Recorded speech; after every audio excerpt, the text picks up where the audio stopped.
Fox News Alert right now, a live look at smoke rising from a field in southern Lebanon as fighting between Israel and Hezbollah intensifies. Overnight, the IDF intercepting rockets and striking terror targets. In the United, looking for the secondary explosions, by the way. In the United States is deploying even more troops to the Middle East to the tune of about 40,000. Nate Foy is live in Tel Aviv. Nate.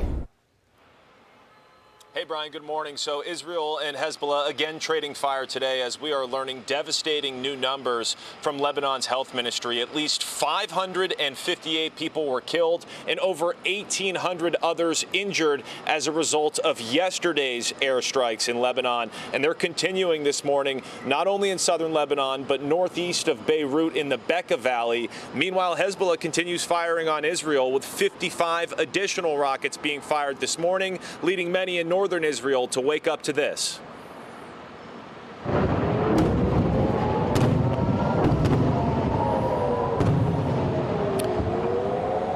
So, Brian, this is after Hezbollah fired 250 rockets yesterday. The IDF hasn't reported any serious injuries as a result of those attacks. Now, meanwhile, overnight, take a look at this. Israel continued targeting Hezbollah weapons facilities. They hit 1,600 terrorist sites yesterday. Israel continues chipping away at the estimated 150,000 rockets, missiles, and drones that Hezbollah had accumulated before the war. The human cost to achieving that, though, was severe yesterday and continues to be today. Yesterday was the deadliest day in Lebanon since the Second Lebanon War in 2006. Of those killed, there were at least 35 children and 58 women. Today, Israel is again telling the people of Lebanon to get out of harm's way. I have a message for the people of Lebanon. Israel's war is not with you. It's with Hezbollah. For too long, Hezbollah has been using you as human shields.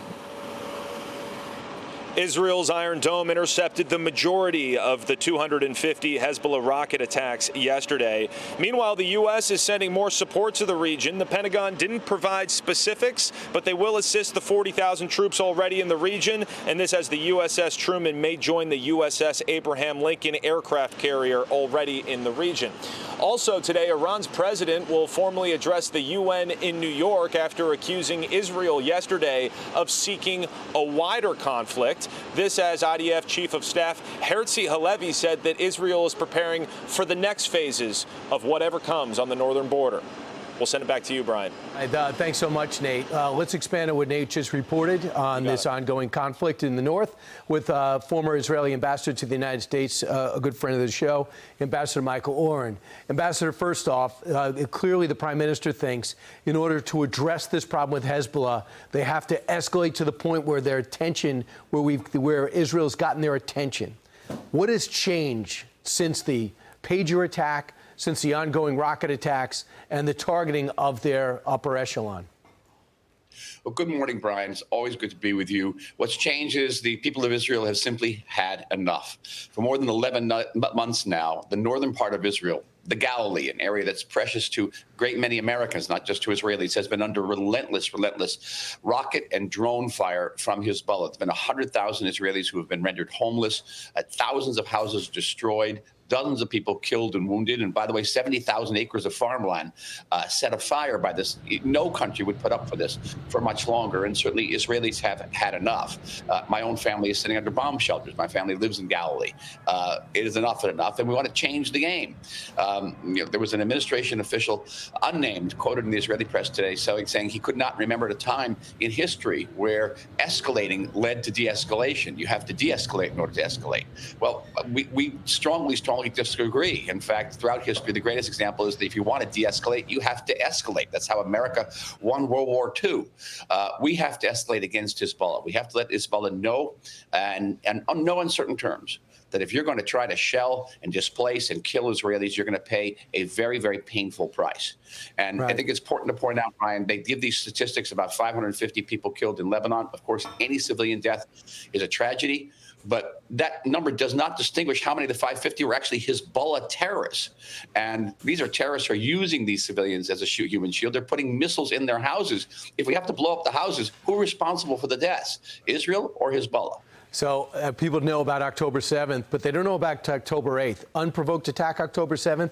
On the 8th is when the rockets started from Hezbollah, unprovoked, forcing 80,000 people minimum from their homes, living in hotels. That status quo can't remain. So I want to bring you to the Wall Street Journal story from Walter Russell Mead today. And it's an editorial talking about the track record of the Biden administration. And it's really hard to argue. Quote, no administration in American history has been as committed to Middle East diplomacy as this one. Yet an administration's diplomats ever had less success. Think about their decisions. The decisions not to pursue the Abraham Accords. The decisions to take the Houthis off the terror list. The decisions to call Saudi Arabia a pariah nation and reapproach relations with Iran. All their moves resulted in this, I would argue, and he argues. How about you? Well, I have nothing but the highest regard for Walter Russell Mead. He's a great personal friend. And I have a historical perspective. It's going back not just through this administration, but through many years now. The United States has tried to effect a diplomatic solution in Syria, in Libya, in Egypt, in Jordan, in Yemen. There's a long, long list of failures here. No one seems to internalize that the only way to truly make an impact in the Middle East is by projecting power. And to this date, for example, almost 100% of the violence now sweeping across the United States is the fault of Iran. And the United States has never fired a single bullet at Iran, not since a previous president took out the most senior, most military leader in Iran, was Qasem Soleimani. Iran never gets to pay a price. And if Iran's not going to pay a price, of course it's going to continue to stabilize. Right. And just I hear you. And just to finish up, and it's hard to argue, as America withdraws or attempts to withdraw from the regions, its influence over the relevant parties diminishes. The less reliable America looks, the less value anyone attaches to promises of American support, the more obviously America looks towards the exits, the less anyone fears America power. It doesn't work to our advantage. That's not what road do you want to take? There's a road of weakness and capitulation where our allies are left alone, and one that shows strength that protects our allies and our trade.